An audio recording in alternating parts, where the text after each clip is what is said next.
gloom put Bran in mind of another of Old Nan's stories, the tale of Night's King. He had been the 13th man to lead the Night's Watch, she said, a warrior who knew no fear. And that was the fault in him, she would add, for all men must know fear. A woman was his downfall, a woman glimpsed from atop the wall, with skin as white as the moon and eyes like blue stars.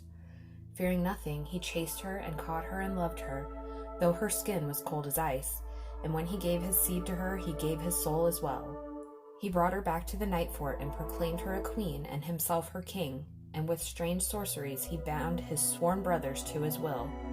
For 13 years they had ruled, Night's king and his corpse queen, till finally the Stark of Winterfell and Joramun of the Wildlings had joined to free the Watch from bondage.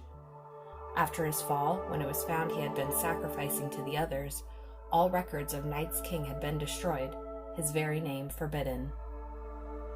Some say he was a Bolton, Old Nan would always end. Some say a Magnar out of Skagos. Some say Umber, Flint, or Nori. Some would have you think he was a Woodfoot, from them who ruled Bear Island before the Iron Men came. He never was. He was a Stark, the brother of the man who brought him down. She always pinched Bran on the nose then. He would never forget it. He was a Stark of Winterfell, and who can say?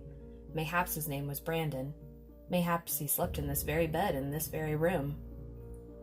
We can pretty accurately assume that the sentient others north of the Wall are Craster's sons.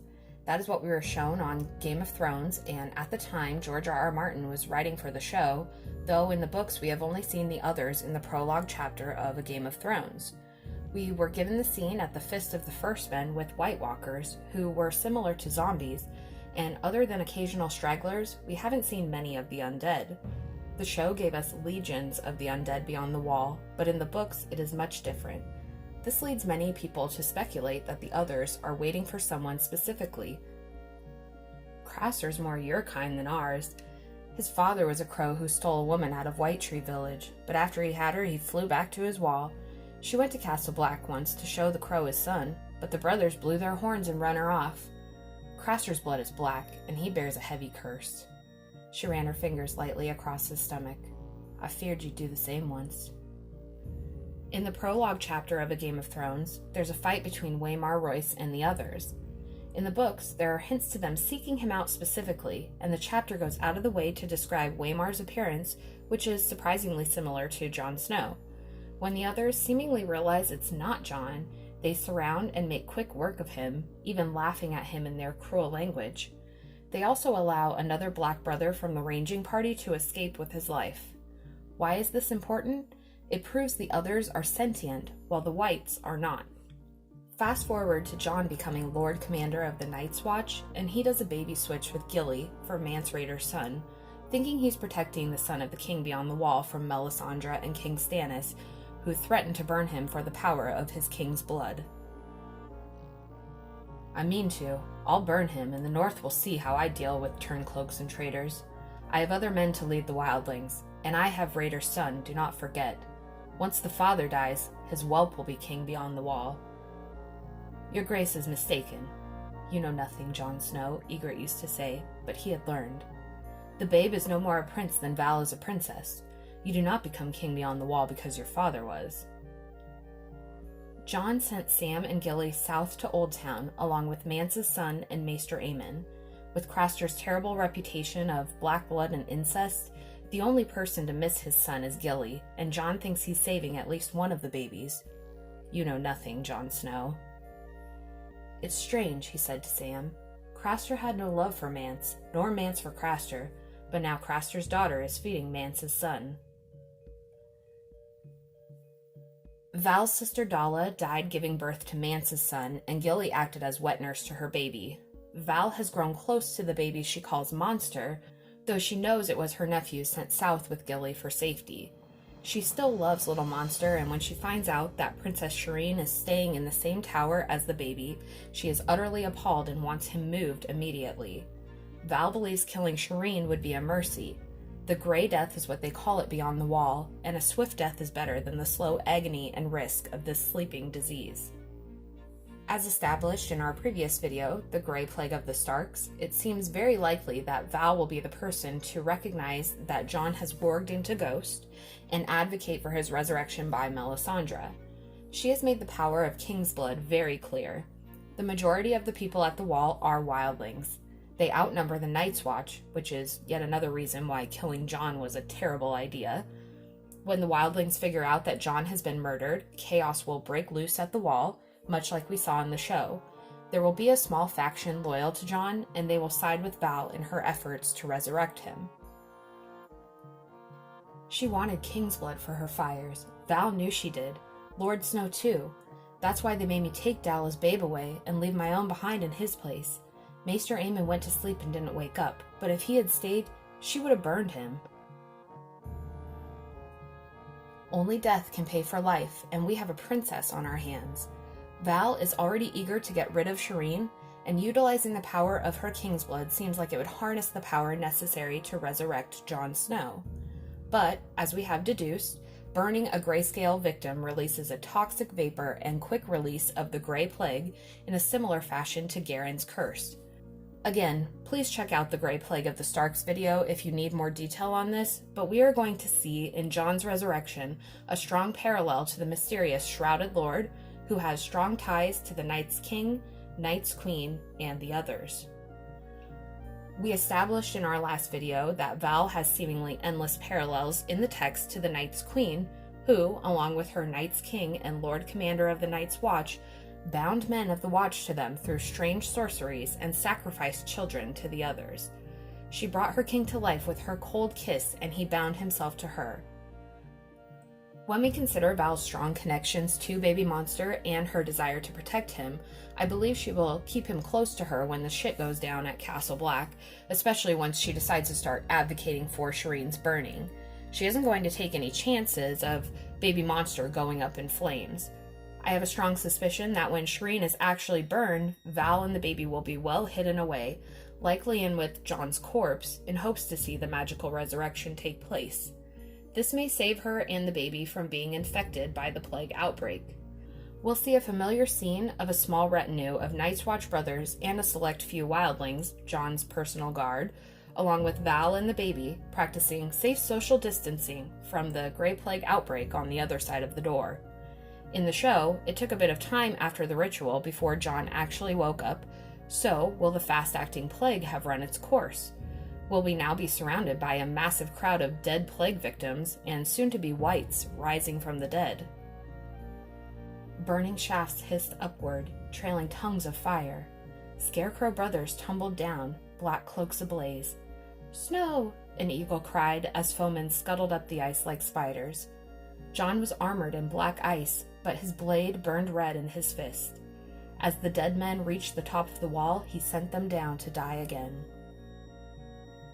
This is a surreal but tangible setup for Jon becoming an undead Shrouded Lord, brought to life by the power of sacrifice and the Grey Plague, and Val, his Night's Queen, a woman with lips as cold as ice, who kissed her grey statue to life.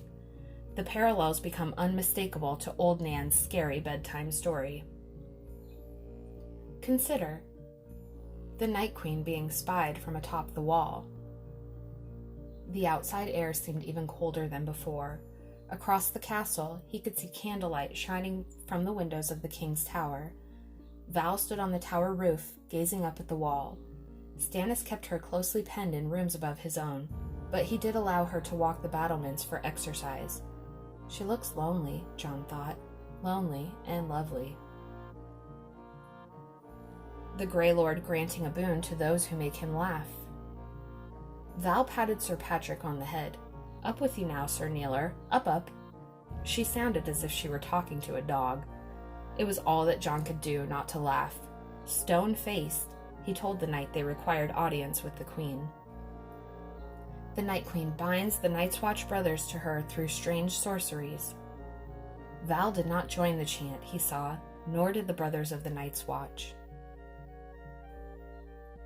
When Jon is resurrected, the men in the chamber with him are his closest companions.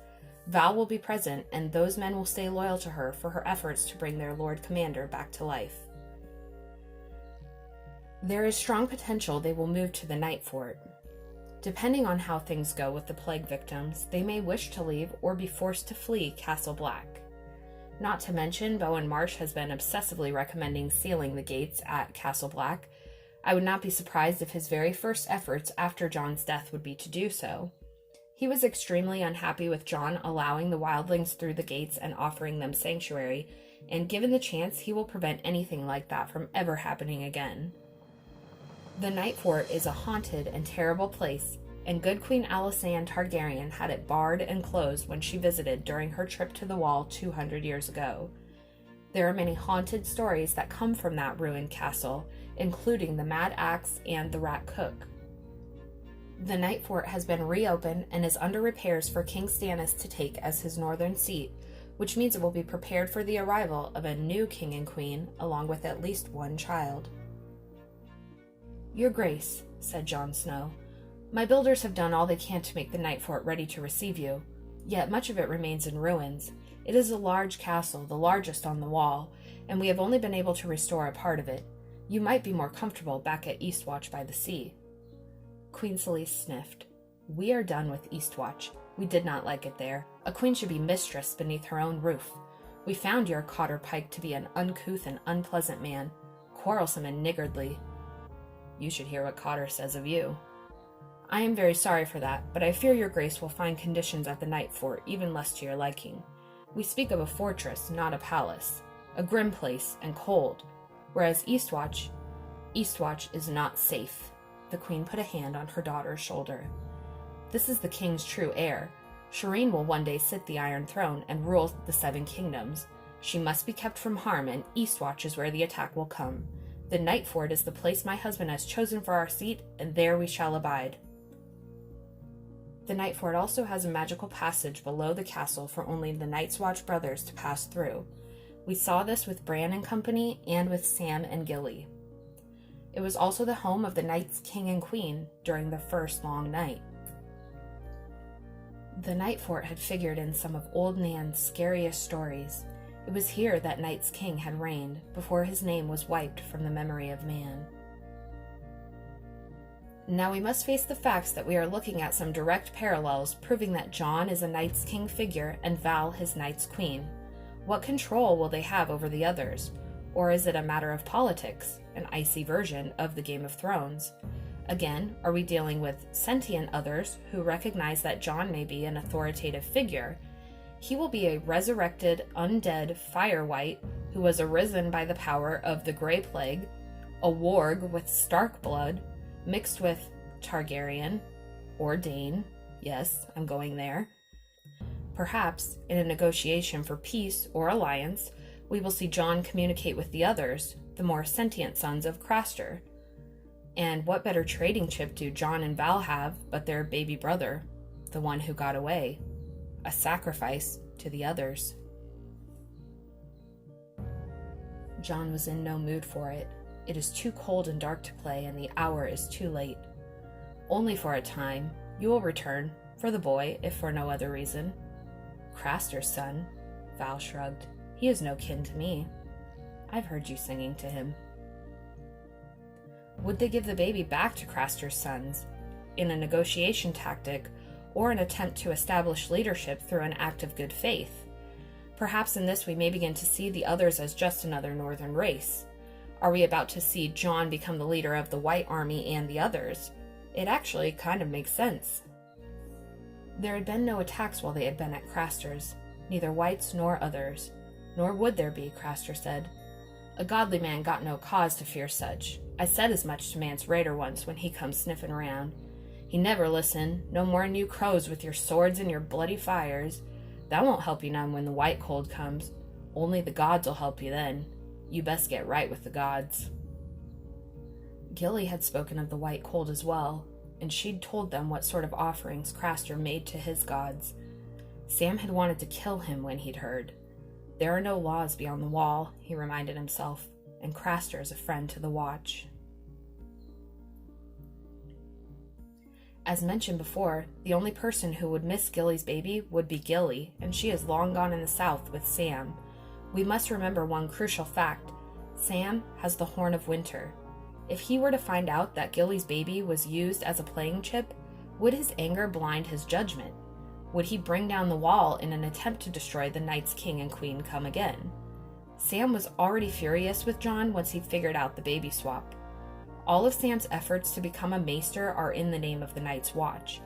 If Sam learns that Jon has given Gilly's baby back to his brothers, Sam the Craven will be gone forever. Lest we forget, history is left to the maesters to record. After his fall, when it was found he'd been sacrificing to the others, all records of Night's King had been destroyed, his very name forbidden. With the endless comparisons to the first long night, we must consider Jon and Val residing over the Night Fort for potentially 13 whole years while the Southern Game of Thrones plays out. The Wall is just a place of grumpkins and snarks, and any threats from beyond the Wall are just silly children's stories, right? He remembered Maester Luwin saying the Night Fort was the only castle where the steps had been cut from the ice of the Wall itself. Or maybe it had been Uncle Benjen. The newer castles had wooden steps, or stone ones, or long ramps of earth and gravel. Ice is too treacherous. The only person who might take a threat at the Wall seriously would be Tyrion Lannister, who, again, ties into the fear of the Shrouded Lord, haunted by dreams of ascending endless treacherous steps to meet the mysterious figure, after his near-death experience of drowning in the Rhoyne, surrounded by stone men. Stone steps ascending endlessly, steep and slick and treacherous, and somewhere at the top, the Shrouded Lord. I do not want to meet the Shrouded Lord. Tyrion's time at the Wall and with Jon Snow back in a Game of Thrones gave him insight that no one else would have other than Sam. The two may even work together to figure out what's going on at the Wall with Night King Jon, even if simply out of curiosity on Tyrion's part. He has been skeptical of activity beyond the Wall, even when Alliser Thorne brought the severed White Hand to King's Landing way back in A Clash of Kings. After seeing dragons fly, might Tyrion's collective knowledge come in handy when addressing a northern threat? As he stood there and looked out at all that darkness with no fires burning anywhere, with the wind blowing and the cold like a spear in his guts, Tyrion Lannister felt as though he could almost believe the talk of the others, the enemy in the night. His jokes of grumpkins and snarks no longer seemed quite so droll. Tyrion's role in this could be very interesting, considering when Jon and Tyrion first meet, they have the infamous "all dwarves are bastards in their father's eyes" conversation. This chapter has heavy mention of Jon's parentage, his mother being unknown, and his Stark lineage. Might Tyrion be the person to bring Night King Jon the truth of his lineage? Tyrion Lannister's laughter steamed in the cold air. I'll be sure to tell your father to arrest more stonemasons before your tower collapses. Whether we get R plus L equals J or N plus A equals J, both could work in this scenario. It almost doesn't matter, considering all the other magical elements to this necromancy. Jon's Stark lineage proves more powerful and prevalent in the north, at the Wall. The Starks can harness the power of winter if the right magic is used, which we will explore further. Winter gives the Starks their maximum strength. The goal of the Long Night, in essence, is biological warfare, using the elements to topple their combatants. When the snows fall and the white winds blow, no king can contend with the King of Winter. In the upcoming videos from Bravosi Broadcast, we will continue to explore the effect of the Grey Plague on the other Stark children, and the magic, or science, behind it. If you missed it, Sansa, the Faceless Queen, is linked below. Coming up, we will look at what's in store for Arya, Tyrion, and even at the young wolf, Robb Stark, to see what he might have known about the Stark's plague power. Let me know what you think of this idea in the comments below. Thank you for watching, and we'll see you next time. Valor Margulis.